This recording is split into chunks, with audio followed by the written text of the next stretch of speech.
You know, becoming a parent teaches you so many things that no book ever can. And today, I want to share one of my favorite memories about my son. This happened a few years ago during the COVID lockdown. Like many parents, I suddenly became my son's classroom partner because all his LKG classes had moved online. Every day, I would sit beside him, making sure he stayed in front of the screen. Well, at least trying to. One day, the teacher was teaching a Malayalam lesson. She was explaining the word Grihanathan, which means the head of the family. She asked my son, "Do you know what Grihanathan means?" He looked a little confused.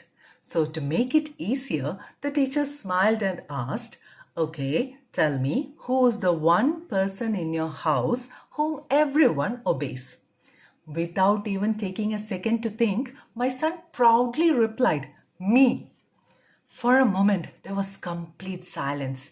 The teacher looked surprised. I looked surprised.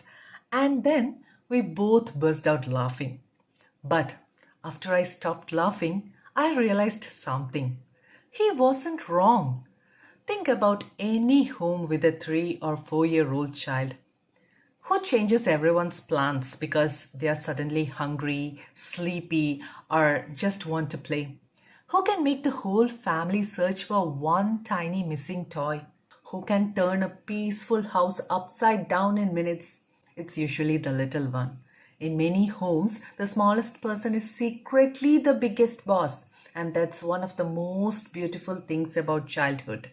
Children don't worry about status, age, or what others think. They simply believe they matter. They speak their minds, laugh freely, and express themselves without fear. Somewhere along the way, many of us lose that confidence. We begin to overthink, hesitate, and seek everyone's approval. That's why I still remember my son's answer, not just because it was funny, but because it reminded me of something important. Maybe growing up doesn't have to mean losing that fearless confidence.